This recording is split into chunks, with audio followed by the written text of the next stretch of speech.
Hello everybody, I hope you're having a good day wherever you are in the world. Now, I have a autoimmune disease. Now, if you do not know what an autoimmune disease is, an autoimmune disease is a condition arising from the immune system, which is a normal body part in your abdomen. Now, there are at least 80 types of autoimmune disease. Nearly any body part can be involved in it, and the common symptoms include low-grade fever and feeling tired. An autoimmune disease is something that happens to a very unwell person when they don't have a lot of immune responses. Now, an immune response is something that happens when a body gets a cold or an infection. The immune system fights back with white and red blood cells to then bring up the counts and make you feel better.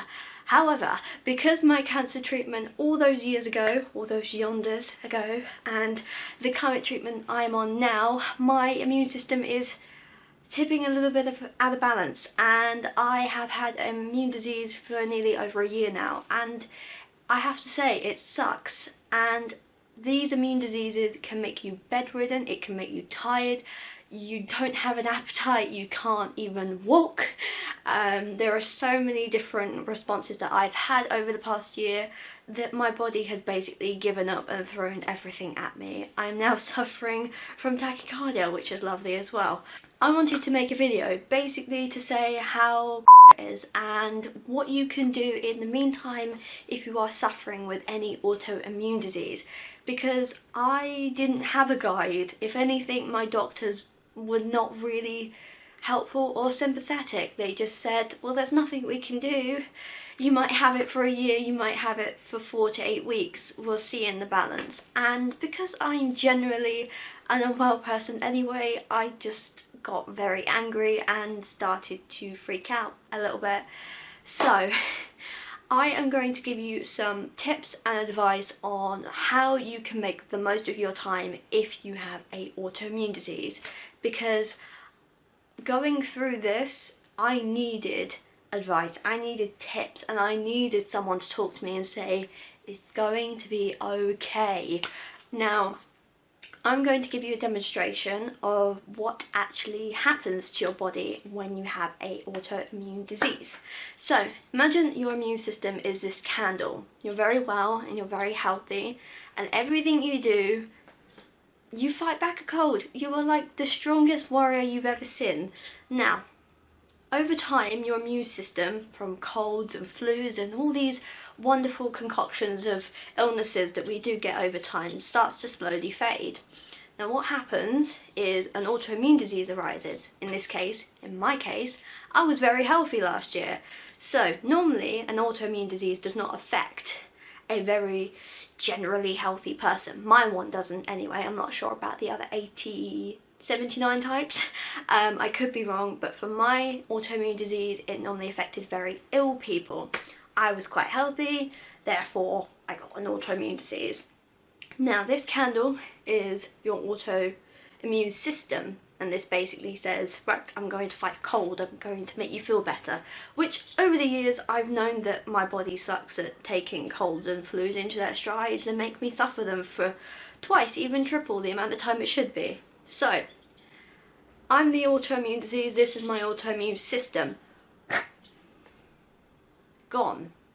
Your autoimmune system basically shuts down if an autoimmune disease arises, because it comes from your abdomen area. Now, there's no way to relight this in any certain case. There are medication that you can take, but there is nothing to relight your immune system. Now, over time, yes, the system will relight, and yes, you may start to feel better, but gradually over time you can relapse. So basically the problem can go into remission, and then you can relapse and start from point A straight again. So basically what happens after that is you can either suffer for these problems for a few weeks to a year to longer. It really depends on your immune system and your body and your capability to process these problems. Now, I'm not saying, you know, you've got to think positive and that will make the problem go away. This is your immune system we're talking about. This is one of the hardest, most brutal core parts of your body. So naturally, your immune system shuts down. There's nothing else you can do apart from eat, drink, take medication, make sure that this at some point will relight itself. After a year, oh look, there's a flame. When this lights to light. There we go. After a year, your immune system will slowly come back to where it used to be. Healthy, fit, fabulous, you know, all the core essentials that you need.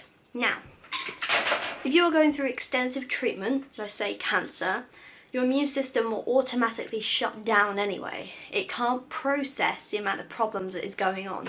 So its natural reaction is to shut down. After a while, your immune system will come back up, it will get better, but it will be weaker. There is no way to determine how weakened it will get, but knowing me, one day in the future, that will definitely happen again. I almost expect it. That is what an autoimmune disease does to your immune system. Now, I'm going to move on to the tips and advice that I can give you so that if you are bedridden, if you are feeling fed up and you're just bored to tears of looking at four walls and you can't move, I am here for you. I know what you're going through. It makes you feel tired just looking at a screen. It makes you tired just walking to the bathroom. I am here to impart my year full of wisdom that I have learnt and gained over time, and believe me, you might want to pick up these few tips as well. Tip number 1, this is so important and I do highly suggest you do this. Rest. I cannot stress this enough. Rest until you feel like you are fully rested. I did not listen to this advice, mainly because I thought one day, oh, my legs feel better, oh, my body feels more energetic, yeah, I can move. Never think that, because if you stretch it too much, your body can go straight back to the start again and whip up another autoimmune disease, which is lovely in its respect. Thank you, body, I love you very much. But resting is an essential part of trying to get over an autoimmune disease. If you've had it for a long time, you will know that resting is essential. Now, I have a few things that I can't really pull over from my bed, but I'd like to talk about. Number 1, body pillows or V-neck pillows, whatever they're called. Buy one of those. I know that sometimes they can be expensive. I will leave a link into Amazon so that you can go buy one for a fairly good price, but they have helped me so much during the night. I was sleep deprived for about a month. I couldn't sleep without medication, and basically V-neck pillows and body pillows are just the way to go. So I'd highly suggest having some of those by your bedside or on your sofa, just to make sure that you are comfortable, because normal pillows suck. They really suck. I'm not being funny, but it is one of the best things I have ever invested in my life. The second thing is a body tray, or like a bed tray. I'm not sure what they're called, but they are the most helpful little things that I have ever had in my entire life. I hate using them because it's another essential, but it is worth it. If you are stuck in bed and you hate that your laptops are on your legs and they're just weighing you down, buy a tray for your bed. I will leave another link in the description. I'm sure I bought mine from Amazon, but they are super helpful. Sometimes they like fold up so you can tilt your laptop a little bit, or your iPad, and there's a little section next to it so you can put your cups and your plates and watch YouTube whilst you're eating dinner in bed. So those are my tips for number 1, always rest up, never push yourself. Tip number 2, everyone's going to hate me for this, and I hate myself for doing this, but drink plenty of fluid. I'm not talking Coke, I'm not talking tea, I'm talking pure Mother Earth's, Mother Nature's water. It is boring. It is boring. You can't really spice it up with a lot, but it does the job it needs to do. Your body has to take in at least 2 to 3 litres of water a day for the blood system to be rehydrated. Now, I suck at doing this, mainly because I don't drink a lot. However, recently I've tried to up my fluid intake, and that has slightly lifted my spirit and also helped me revitalise a little bit. Now, I know a few things that you can do to make your water taste a little bit better, and these are a few things that I'd like to put in now. Number 1, juice. So any type of juice, you know, the diluted squash type that you can get, you know, the blackcurrant, the summer fruits, the apple, you know, that sort of stuff. buy some of those, have them on the side. Then if one day you start to feel like I'm just getting bored of water, I can't drink this, I'm gonna have like a coffee or a tea. Tea and coffee are still fine, but they don't actually rehydrate your body. It is important to know that. I didn't know that until very recently. And they dehydrate you, in fact, to the point that you start to feel thirsty and crave more caffeine. Now, I have brought mainly just blackcurrant squash to dilute with my medication that I take, and it does the job, it really does. And I can't explain to you the taste of the medication I have to take in water. So diluting it with a bit of squash or a bit of apple is just nice, and it does wonders. Now the second thing, I know I said that don't drink tea or coffee, however, swap to herbal tea. Now, it's a little bit different and it does take a little bit of time to get used to, but there is such an array of cheap, affordable and good tasting tea bags out there. I am a good lover of green, Earl Grey, berry fruits, you name it, I love it. Mainly because it's only water and just the tea itself. There's not much caffeine in there, and if there is, you can buy decaf bags. I have bought mine from Aldi and they do some really good ones there. Sometimes in the special buys you can buy very fruity ones and they do the job. So if you ever get bored of squash, you can swap over every now and again to green tea, Earl Grey, and at night if you're feeling like you want something warm, have one of those. It really does work, and in the summer, leave it to cool down, you got yourself a nice old ice cold tea. Third tip I'm going to introduce, and you are going to hate me for this, but when you are feeling slightly better, gently exercise yourself. Now, I don't mean do a Shaun T exercise, that's not what I'm talking about.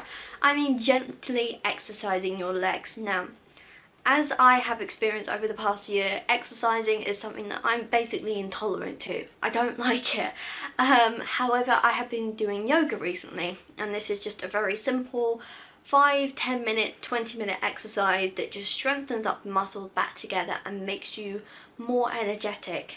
And with the autoimmune diseases, it has to be there somewhere. You do lose muscle mass, basically. Your muscles just get relaxed, and over time they're like, I don't think we need to do this anymore. I think this person's fine in bed. They don't actually strengthen themselves, they get weaker. So it is important that you gently exercise yourself. So if that's every now and again just pumping your legs up and down, doing a bridge position in yoga, or if that means just doing a 5-minute stretch every day, it helps in the long run. And I wish I'd known sooner, but I was in so much pain to do it that I spent most of my time in bed. So number 3, always gently exercise, but don't push yourself too much. Number 4, you are going to all thank me for this. I had such a hard time trying to make time for myself, and the one thing I hated was staying in bed and watching other people have a good social life and other people going out and having fun. Why couldn't I have fun?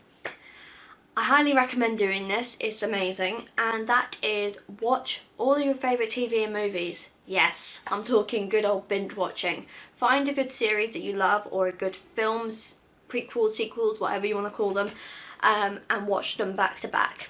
If you spend a lot of time in bed and you've got people helping you, you're more than likely just to lay around staring at 4 walls and being annoyed, when actually you could be involved in a different universe. Star Wars, Star Trek, anything, just to take your mind off the fact that you have an autoimmune disease. I will recommend a few shows. Number 1 is Chernobyl. You can get this on Now TV, it's on HBO as well, so if you want to look into that, it's great. It's all about the Chernobyl explosion back in 1986 when the Chernobyl nuclear power plant exploded, and it's basically about the cleanup mission and how they achieved to try and keep it under the radar, but at the one point they had to let the world know, you know, nuclear power is now something that we probably don't need to do. And it's such a gripping and thrilling show that if you like something thrilling and enticing, it's definitely worth a watch. And there is also a follow-on to the series, which is where they go back to Chernobyl and interview some of the people who were involved there, and it's just amazing to hear these people's stories. So if you like thrillers and you like a good old drama, watch Chernobyl. And the second one is, I thought about it the other day, I can't remember what it's called now. Why what is it called? Ah, right, remembered it. Second show is, if you've got Amazon Prime, watch it. It's so good, called Good Omens. It had Michael Sheen and David Tennant in it, two of my favourite people of all time. I cannot get over that they work together. And it is an amazing show about how God has given the world the Antichrist, and how that the devil and the angel must work together to try and raise it to not be the Antichrist. However, it goes a little bit wrong. I won't spoil it, but it's definitely worth a watch. Both series are 6 to 8 parts, I think, so it's not too long, but the episodes are about an hour each, so it's definitely worth a watch if you are bedbound and, like me, need a little bit of serenity and peace every now and again, and a bit of a cheeky laugh on Good Omens as well, so it's worth the watch if you like humour in that as well. Right, the fifth one. The fifth tip that I'm going to offer to you is take your medication. Now, if you have been issued with any medication from your doctor, so if you went to the doctor and said, oh my god, my leg feels like it's falling off, I need some medication. Normally they will issue you with painkillers. If the pain is too unbearable, they will put you on cocodamol or codeine. This is to try and dampen down the pain, but long-term use is not recommended. I was on cocodamol for a very long time and had to come out quite quickly because they were worried that I might become a little bit addicted to it. However, I did not, which was lucky. I came off it quite quick, but I needed to take something in the long run, so if I felt a little bit in pain and thought, oh god, my legs do really hurt today, and that's not out doing much exercise, it's doing not enough, I would take some plain painkillers, and I would highly recommend just taking some of these just to dampen down the pain, but I would always get your GP to kind of recommend you something first. I don't want to say take cocodamol because that's not the best advice in the world. However, there are medications that you can take, however it depends on your health issues and if you are allowed them. I know that I was offered steroids at one point, but because of my kidney and my adrenal glands, they were like, you can't have it, which was very helpful indeed. But I would always recommend taking your regular medication. I have loads at the minute that I need to take, and also dose up on vitamins. I know it's something that none of us want to do, and it just sounds like poppycock, but Jesus, it works. Anti-inflammatories also some, but if you look into like the herbal remedies and stuff like that, you might find one that works for you. But always get your GP to recommend you something first, and make sure you have their consent. Otherwise, I don't want to be responsible for you taking medication that you should not have taken in the first place. Tip number 6. It's going to sound ludicrous because you are bedbound and you can't do much, but talk to people. And I'm talking, you know, SMN, Messenger, whatever you want to call it. I know it's not called that anymore. Facebook Messenger, WhatsApp, you know, everything. If you have friends, if you have family, talk to them. It's a nice way to pass time, to know how their lives are going. And I'd always recommend, you know, invite people round. I know sometimes, most of the time actually, I don't feel well enough to go outside, and I don't feel well enough to have people around here. So if you have FaceTime, Skype, whatever other ones there are out there now, I can't really remember. If you have all of those apps, then it's definitely worth having, because if you feel too tired to get out of bed, just type on Skype, say hello to your friends, and it makes all the difference in the world, because then you can see people and actually not feel like you're in four walls. So I would definitely recommend doing that, just as a pastime by kind of activity, and it makes things easier as well. That's it for now, guys. Thank you very much for watching this long and descriptive video. I do hope that these tips and advice did help in some way whatsoever.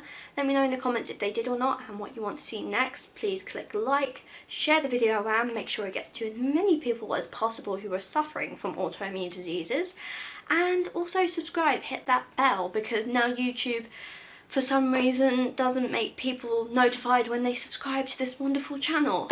So I will see you very soon for a very exciting video. Goodbye, guys.